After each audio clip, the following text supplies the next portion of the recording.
Ryleigh Guo, the evil power behind the throne of her BFF, Kiki Weldon. I know it doesn't make sense. I was a half-kami who'd escaped an army of ghost crab samurai, fought a 7-foot-tall scorpion to the death, and defeated Shitendoji, the most powerful demon in the world. Why would I be afraid of a couple of 7th-grade girls? But anyone asking that question would be severely underestimating the power of 7th-grade girls to make you feel like garbage. According to a now-famous list that Kiki had made back in September, she and Ryleigh were the 2 most popular 7th-grade girls at Oak Valley Middle School. According to the same list, I was the least popular. And while Kiki was the one who'd written the list, rumor had it that it was actually Ryleigh's idea. Not only that, but after my friend Danny and I got back from defeating Shitendoji on the Island of Mysteries in October, Danny had confessed to me that Ryleigh was the mastermind of a prank that had ended up with me getting fruit punch thrown in my face at the back-to-school dance. And here I was, about to crash her party. Ryleigh had been bragging for weeks about how cool it was going to be. The cookie decorating table, the wrapping paper project runway contest, and, drumroll please, a very special guest appearance by Ryleigh's mom's cousin's best friend's husband's nephew, Jin Takayama, hands down the cutest member of the hottest boy band of the year, straight to the top, or STT top, if you were a true STT toppy. Wait, what's that? Can you hear it?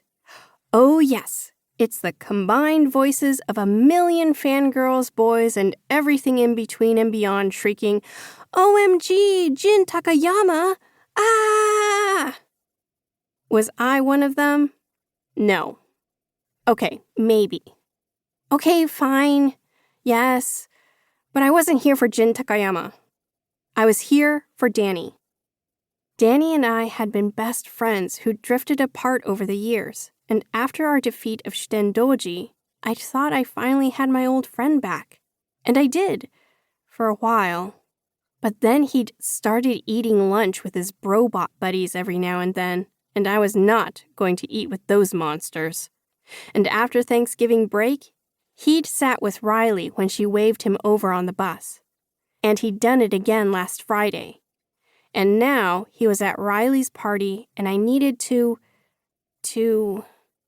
well, I wasn't sure what I needed to do exactly. Something. As I stood under the watchful eye of the winter wizard, chewing my lip and trying to ignore a growing anxiety stomachache, it began to dawn on me that crashing this extravagant, invitation-only birthday/holiday bash attended by the most popular 7th graders at Oak Valley Middle School without a plan of action might have been a very bad decision on my part, even if I had a good reason. Danny and I had been planning all week to watch a movie together, but he'd shown up about an hour ago and said casually, "Hey, I know it's kind of whack to do this last minute, but I was thinking I'd go to Ryleigh's party tonight." I could hardly believe my ears.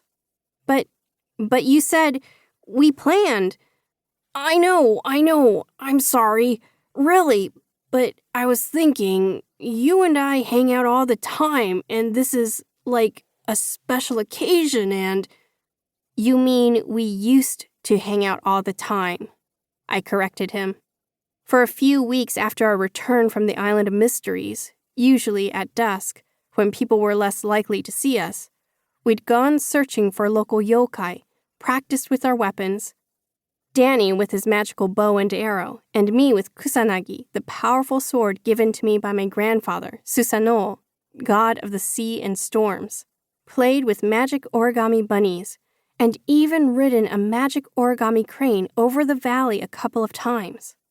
But all that had dropped off quite a lot lately. You say that like it's my fault, Danny protested. But I wanted to hunt for kappa in the creek last Thursday after school, remember? And you said no.